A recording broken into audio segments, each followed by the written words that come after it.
Welcome to the Brain People Podcast, a show where four mental health experts team up to bring you practical tools for overcoming mental health challenges. The Brain People don't replace your doctor or therapist, but we will give you some extra tools to help you on your journey. So join us as we fight mental illness, one episode at a time. Welcome to the Brain People Podcast. I'm your host, Dr. Daniel Binus. I'm a psychiatrist, and I'm joined today by my co-host, Dr. Katie Elsen. I'm a licensed clinical psychologist. So today is part 2 of our series. It's part 2 of 2 of our series on core beliefs. And in our first episode, we talked about what core beliefs are. We talked about the importance of core beliefs and how they are developed. So Dr. Katie, could you just give us a brief recap of that for our memories? And then we're going to dive into today something super exciting, which is how the 5 steps of how we can actually change our core beliefs. Yes. So to start with the basic, what they are deeply held, rigid beliefs that we have about ourselves, about others, about the world, the future, and of God. And these core beliefs are shaped primarily in childhood, but also through repeated experiences and then traumatic experiences that can also happen in adulthood. And so if you think about roots, right, roots that form over time, then are what determine the branches and the fruit of the tree. And there's a quote that says something along the lines of, if you want to change the visible, you must change the invisible. If you want to change the fruits, you have to change the roots. And so that's the idea behind what we're talking about, is the importance of identifying these beliefs if they're the ones that are actually the cause of our difficulties and behaviors, thoughts, and emotions. And so if we can identify and change those, then we have longer term change, right? Effective long-term change. Yeah, and so we can see how it's such an important thing to understand that this can really affect the way that we live and perceive reality and our beliefs about the world, our beliefs about relationships, our beliefs about ourselves, our beliefs about God really form how we live and exist in this world. Mm-hmm. So we use the analogy of sunglasses, right? And how if we're wearing a certain type of sunglasses, a certain tint, we'll see the whole world in that way. It'll shape everything that we do. And then we also mentioned how you will then look for things to confirm your core belief, and it can grow over time.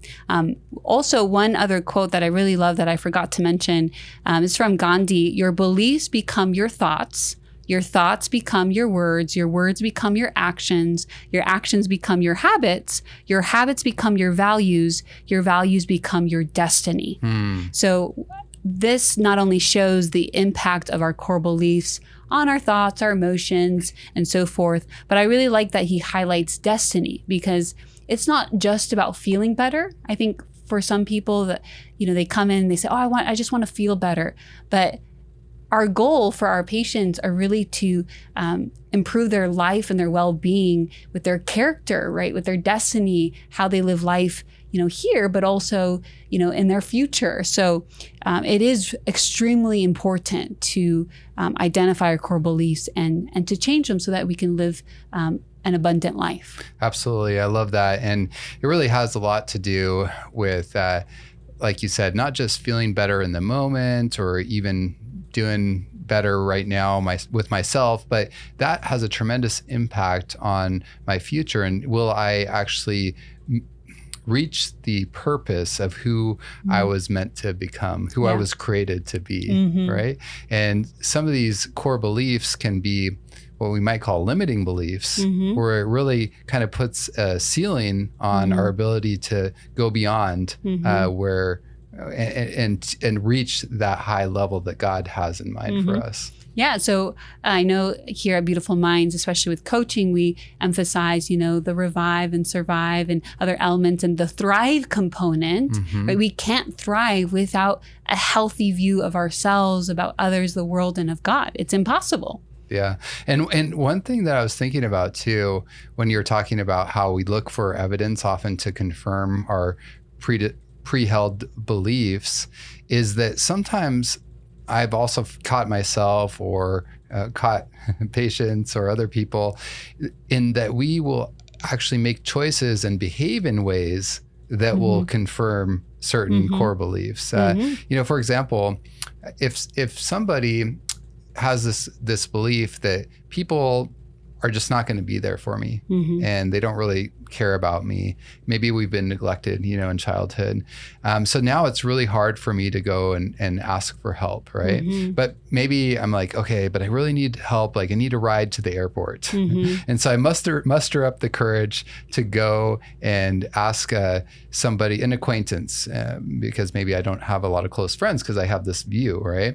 So then I'm like, okay, I'm going to go ask Bob. And so I'm like, hey, Bob, could you give me a ride to the airport? And Bob pulls out his cell phone. He's like, yeah, let me just check my calendar to see if that's going to work for me. And then I'm like, if I already believe that Bob's probably going to shut me down and not be there for me, then I'm going to probably jump all over that and be like, you know what, don't worry about it, Bob. I'll find another way. It's not a big deal. I know you're super busy, right? And so it's interesting because I'm thinking about that scenario, and like in that scenario, I'm actually behaving in such a way to confirm I'm sabotaging what could have been a good relationship. Maybe Bob would have been like, hey, and it could have been the start of a friendship, right? Him taking me to the airport. But because I already had this belief that people aren't going to be there for me, I acted in such a way that set the stage to confirm that belief. Exactly. I see that all the time with romantic relationships it was really valid that in their childhood they were abandoned or they were rejected and hurt. And then there's a healthy potential for a relationship. And what do? They sabotage it, right? Because it doesn't fit with their core belief. Therefore, they exclude it, right? And sometimes that's the opportunity that I often see God is presenting to actually heal those core beliefs. And we can definitely engage in self-sabotage in order to maintain the security, the false security of a core belief. Yeah, so this is important, super important for all of our lives. So let's get into these 5 ways or these 5 steps that we need to take to actually change these core beliefs. Yeah, so step 1, we already started to talk a little bit about it, is identification, right? You can't change what you don't know of, or you can't, find a solution to a problem if you don't define the problem. So identification of your core beliefs are really important. So that can be done in many ways. Sometimes by just looking at a list or hearing the examples that we gave. I'm sure that there's some listeners that are like, oh, I can definitely relate to that. Sometimes very early on in therapy, I kind of walk through certain things and they're like, oh, I'm not good enough. Oh, I know, like I sometimes say it, but we don't always say it in that language. So some people are like, no, that's not my core belief, that it takes some time. But sometimes just looking at examples and seeing what resonates, kind of what strikes a chord with me. If I say, an option is I'm worthless. Do you react at all to that? Like, oh, I think I might believe that, right? So just kind of looking through some examples might be helpful. Another way to identify is looking at the top of the tree, right? We talked about how behaviors, thoughts, or emotions, looking at those patterns can sometimes help. So in therapy, what I often do that's really helpful for me as a therapist to help them is to get all of their thought records and to put them together and find patterns. So I had a client where all of her thought records were related to, mostly, I would say the vast majority was related to conflict with people. Conflict with people at the store, conflict with people at church, or different places. And I was like, okay, I now know it's in the people category. And then as we started to explore, another way of identifying is looking at the soil. Like, what were her childhood experiences like that impacted maybe the way that she views people? And for her specifically, her parents were immigrants to the country, and they taught her repeatedly, be careful. People are going to take advantage of you. You have to be on your own. And so that started to form what we then identified as people are untrustworthy. Right. So looking at patterns, including with thought records, to be able to piece together what is my view? Is it in the self category? Is it with God? And sometimes it's a combination, of course, but it can start helping you brainstorm. Yeah. Kind of looking at like, okay, so if I have these thoughts and these experiences and there's these patterns that I'm starting to see, like where is that kind of coming from? And then looking back to, the childhood or what have you, and understanding more the core belief where it came from and what that actually is. Yeah.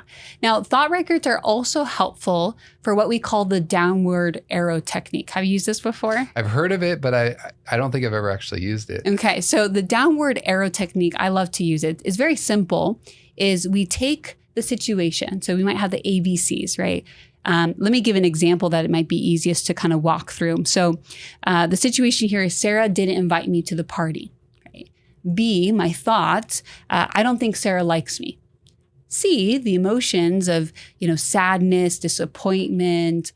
And we could just simply reframe the thought. What would be a good reframe thought in that moment? Well, even if Sarah doesn't like me, that doesn't mean that other people don't like me. Or maybe she just forgot or something else came up. I don't know automatically that she doesn't like me just because I wasn't invited. Yeah. So you notice that there's an automatic thought, Sarah doesn't like me. That's jumping to conclusions. And we could reframe it in the moment, but the question is, why did I jump to that conclusion? There's some sort of core belief underneath. And so the downward arrow technique is just questions we can ask ourselves to start peeling off the layers of the onion to get to the core. So you could ask yourself, what's so bad about that, right? If that's true, what's so bad about it? And then the next thought might be, whenever I get close to people, they end up disliking me.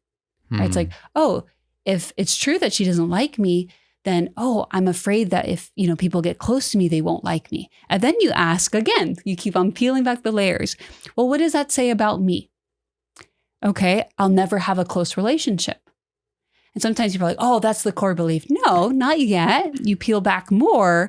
What does that say about me? I'm unlikable. So why she reacted so strongly to this seemingly, simple situation is like people are like, oh, I just don't like to be left out. No, there's something deeper. Her fear, her deep-rooted fear is I'm unlikable. That's why she jumped to the conclusion, Sarah doesn't like me because what I really believe about myself is it's nothing to do with Sarah, is that I'm unlikable. So if we wanted to practice this downward arrow technique on ourselves, like, are there specific questions that we should generally ask ourselves? Or because you asked several questions kind of to get there, or does it change based on kind of the situation? Yeah. So I think the most common question you can ask yourself if you realize it's something related to you is, what does this say about me? Okay. And you just keep on asking that until you start getting closer and closer to an I am statement. So you notice the other ones, I'll never have a close relationship. Okay, well, what does that say about me? Right? Because it's like, that's still about relationships. And that is a kind of an intermediate belief, right? But it's not yet at the core, right? Or another question that you could also ask is like, if that's true, like, what does that say about me? Or what's so bad about it? When it comes to maybe a core belief about others, you could say, what does this mean about others? Right. Okay. Or if something related to God, what does this say about God? Right. And then you keep on just asking that question over and over again to try to find that I am statement, or God is, others are, people are, the world is. Okay. So there's the very kind of general belief about ourselves or about others or about God or about the world. And that's kind of the core, if you will, and the root where everything else springs from. And it can even be specific. Like I have a lot of clients that go through trauma and then they have a situation and then they peel back the layers and it's men are untrustworthy, right? So it may not be people in its entirety. It might be a group of people, but it is a general enough belief that is, generalized to a group or to ourselves or, Okay. Yeah. Now that makes a lot of sense. So basically to identify, we're looking at common thought patterns, behavioral patterns, of course. We can look at thought records. We can look at these repeated sort of situations that continue to come up and kind of form this picture that really influences our lives and the way we live. Yeah. And I would say what's really important in the identification phase is to have an honest heart. And I say that because I have a lot of clients when they start to try to identify, it's really scary to say these things out loud. I even have some clients that like refuse to write them down or, to say them because we could say them up here or we could feel them to be true, but it's really icky to verbalize them. And so sometimes they're like, no, that's not my core belief. And I'm like, okay, it'll take some time for them to warm up to that, but you have to go into it with an open heart. Yeah. I love the verse that says, search me, O God, right? Know my heart, try my anxious thoughts, see if there's any wicked way in me, and then lead me in the way of everlasting. To have that disposition of heart to say, if core beliefs are so important, if they really should, I have to be willing to look at myself in the mirror, to look at these core beliefs and before the next steps, because you can't change them unless you're willing to acknowledge them. Yeah. I mean, it just seems like without really getting to that core, it seems like this step is super important. You really cannot go to these next steps. And I think there's a lot of fear that can come up and a lot of defensiveness because of that fear that comes up, because it's hard to see those areas of ourselves that we don't like or are affecting us in a negative way, or maybe we're ashamed about. But I think the really good news is that God knows all of these things much better than we do, and He still loves us and accepts us. And I think that can be tremendously comforting. And I also think doing this in the context of like a healthy relationship with a therapist or maybe somebody else that you trust can be tremendous, because this can help remind you that, hey, even if there's parts of me that need to be addressed and changed for me to live a better life, it doesn't mean I'm a bad person, right? Yeah, yeah. And then some people are also resistant to looking at them because if it's about people or others, they want to hold on to that, right? Okay, it kind of explains why I'm angry at people or I can't, and it provides that security for them. And so there's the openness that's needed to look at ourselves, but also openness to be humble enough to recognize I can be wrong about others. Yeah. And it could mean potentially that a lot of changes, and even though in the net, there'll be positive changes, but it's still scary to consider some of those changes. Like, well, if this core belief changes maybe about, my fear of men or what have you, this actually then means that maybe I'm going to be looking at becoming more friends with some men and that's really like, whoa, I can't even go there. Right. Yeah. So if you're listening and you're already having that fear, wait till we get to another step that talks about having a healthy, not a positive core belief, but a healthy, balanced one. Okay. Well, let's go on to step number 2. Yeah. So the step number 2, some people may be like, oh, we could just skip it. It's not that important. It's reflection. But it is important because it adds motivation to wanting to change. And so once we identify, okay, I have XYZ core beliefs, then step 2 is reflecting on where did they come from? And that often helps to also realize that they don't come from me. I don't have to feel, oh, I'm worthless. Oh, how could you think of that about yourself? And they start having some guilt and shame. And these come from, the soil that you grew up in or the trauma and so forth. So it's a healthy realization that you could separate, put some distance between you and the core beliefs. They're not, you don't have to over-identify with them and cling to them. Now, how can you avoid becoming maybe bitter or resentful toward, let's say it did come from your upbringing and maybe your mom or your dad?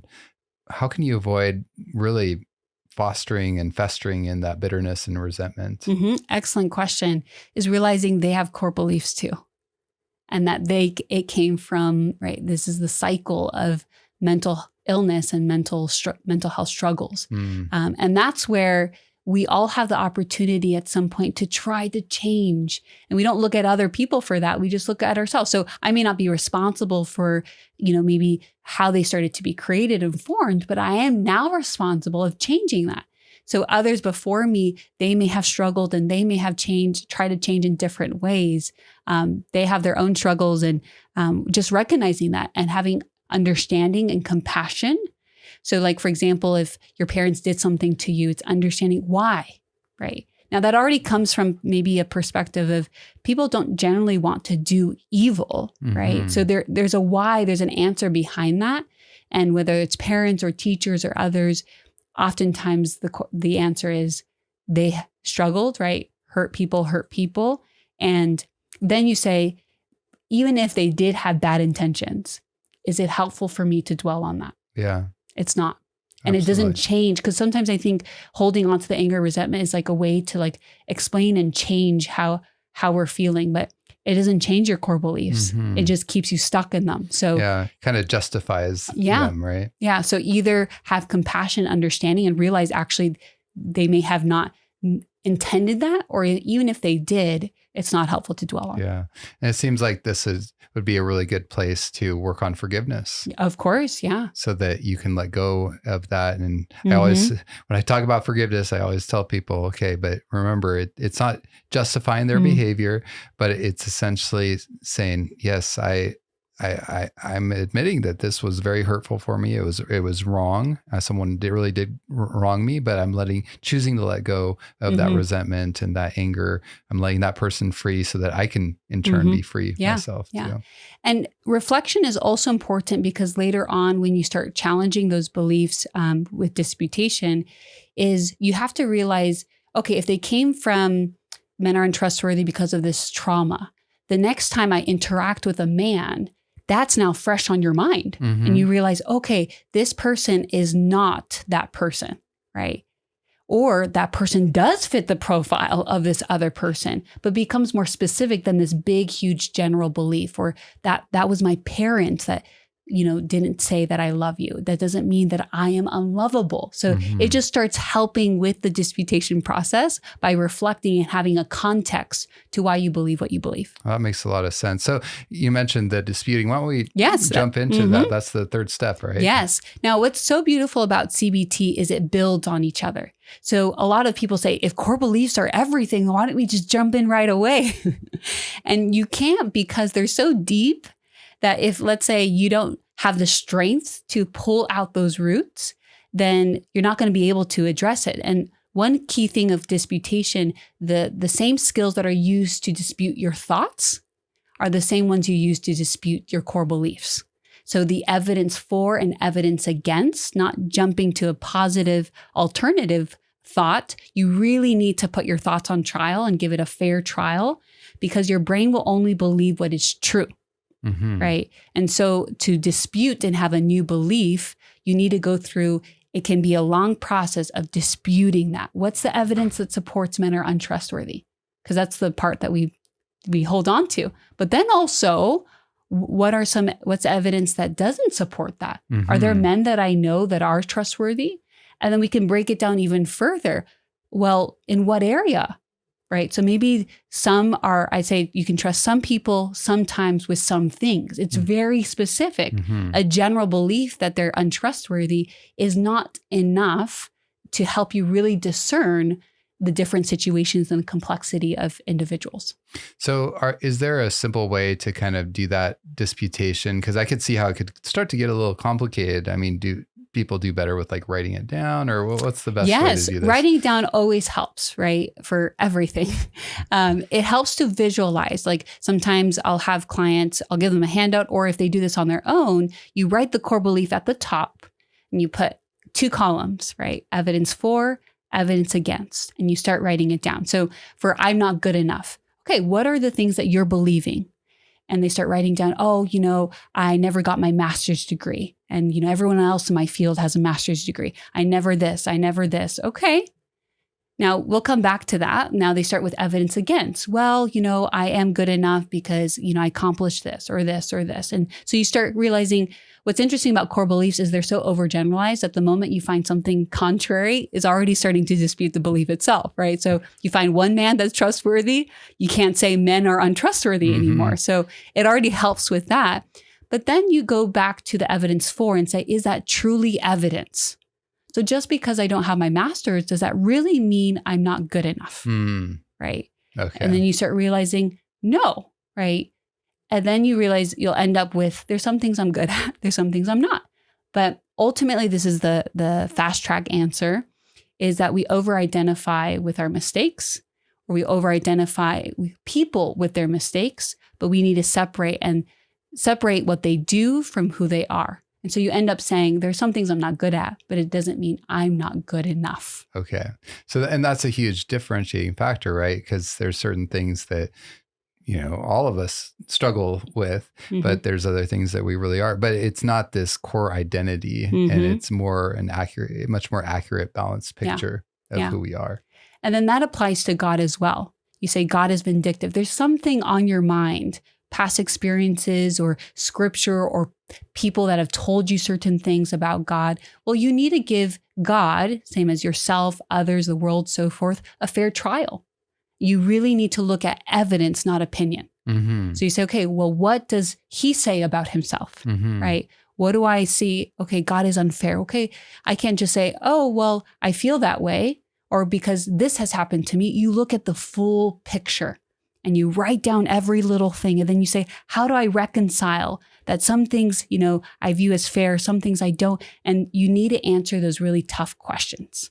Oh, that's really helpful. So then what's the next step after we kind of go through this whole evidence for, evidence against? We've written all these things down. We see okay, there's some evidence support, but then not. And by the way, I know even for myself, it's easy to discount those things we try to kind of explain away those evidences that might dispute our core belief. For example, going back to that whole men are untrustworthy, we might be like, okay, yeah, this man seemed like he was kind of trustworthy on the outside, but I'm sure there's something if I really got to know him, he would do me wrong. Yeah. Right. Yeah. And so anyway, it can be a challenge, I think, because it's so easy to discount. So. That's why you need the facts, right? And evidence. You say, well, I don't know what's on the inside. So let me, is there someone else I know that, is congruent with who they say themselves to be? Yeah. So then what's our next step? So the last and final step is adoption. So after we start to dispute, we start exploring and choosing to, there's exploration and then adoption. Okay. So exploration is you start exploring what other beliefs, as I've disputed, could I adopt potentially, right? So for example, you're like, oh, well, evidence for and evidence against, there's some men are trustworthy, there's some that are not. How do I reconcile those two? Okay. And then in addition to exploration, you think about how would my life change if I decided to adopt a different one? And that exploration is similar to the reflection part, is really important to motivate us. If reflection before, I was like, these core beliefs are really messing up my life. And then this one's like, because a part of you is still going to want to hold on to those old core beliefs. But if you explore to think, how would my life change if I start being a little bit more open to some men, right? Like, I really want a relationship and I do want it. And I've seen people that have intimate relationships and I want that. So you start exploring the possible pros of adopting new core beliefs. Okay. Now that's really an interesting way to think about it, because I'd never thought about imagining actually what would this look like.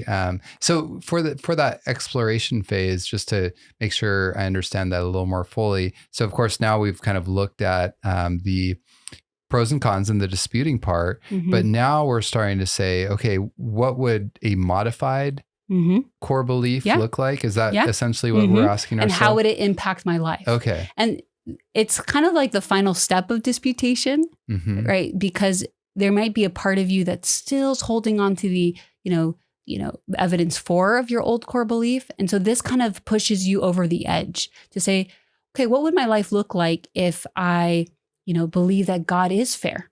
How would that change? Would that change, anything in my life? It's kind of like looking at your old core belief tree that you've created and say, maybe I'll be less controlling because I believe that God is in control and he can be fair about these things. And just that imagination of how life could be different sparks a desire to then take the next step of fully adopting it.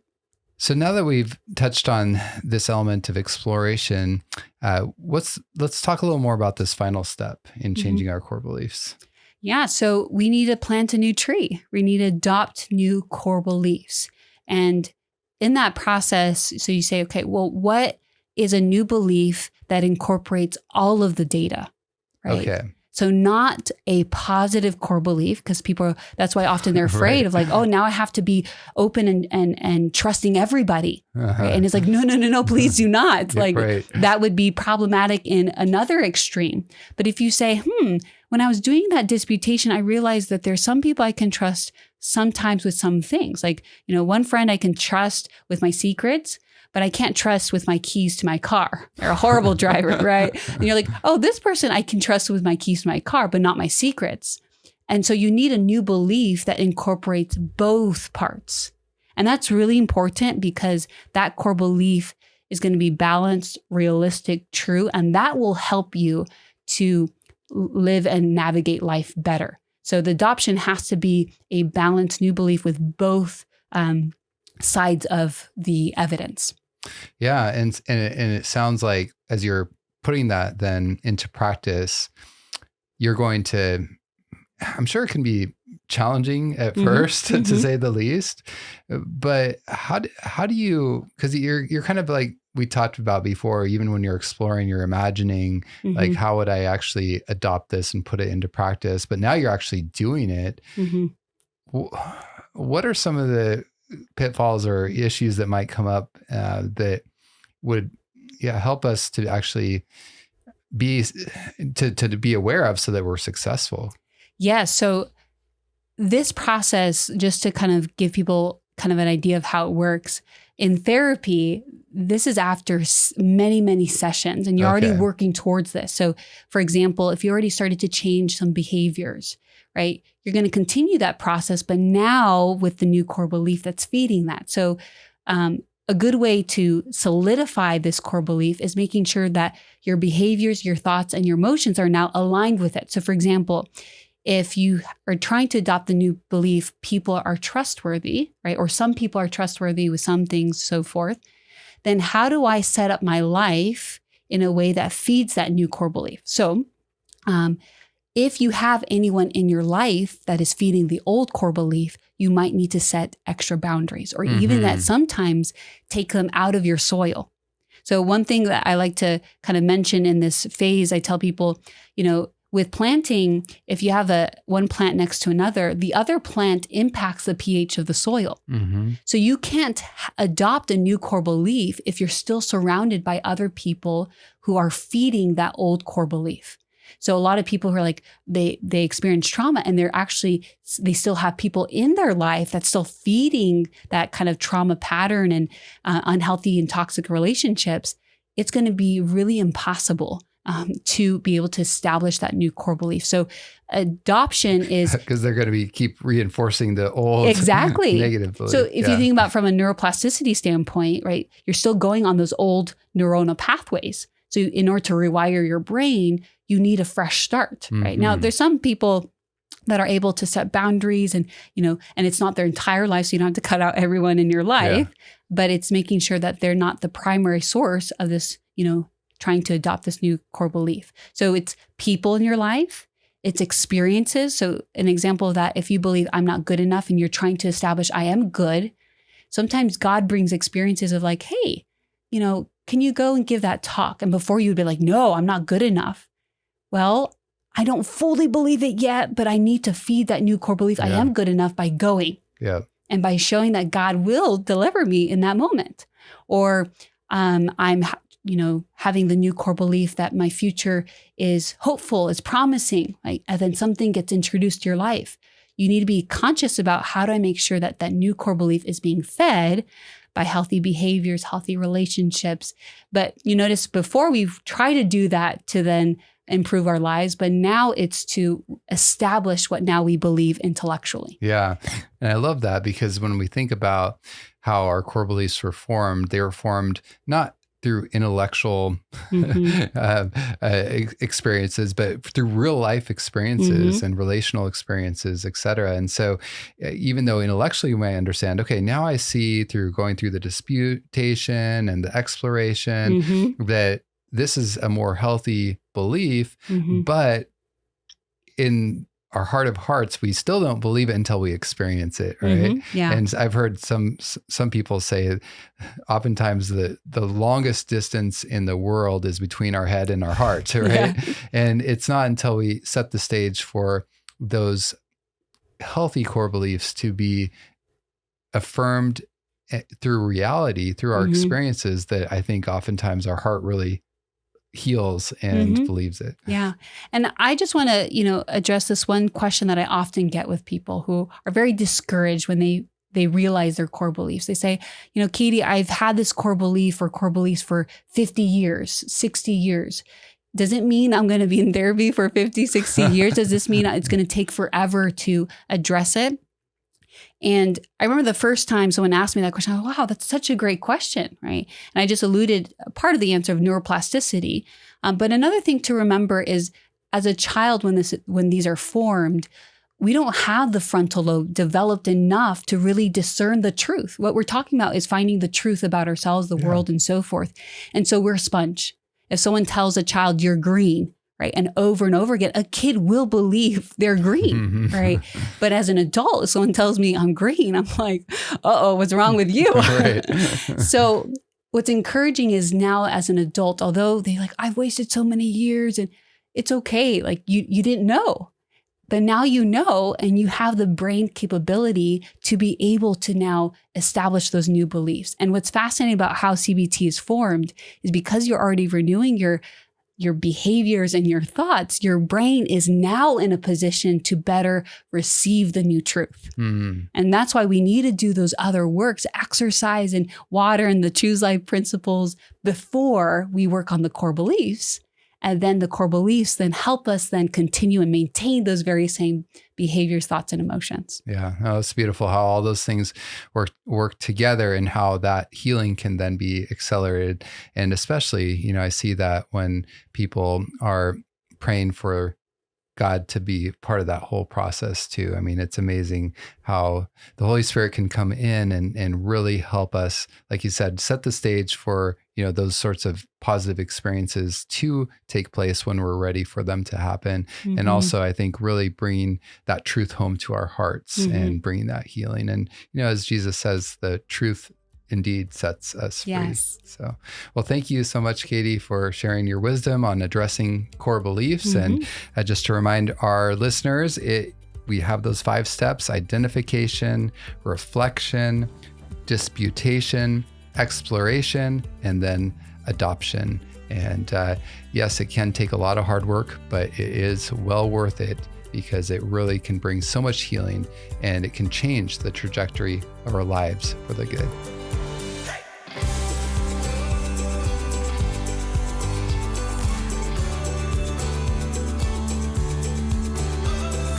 Thanks for listening. To hear more episodes, find us on social media, or support us financially, visit thebrainpeoplepodcast.com.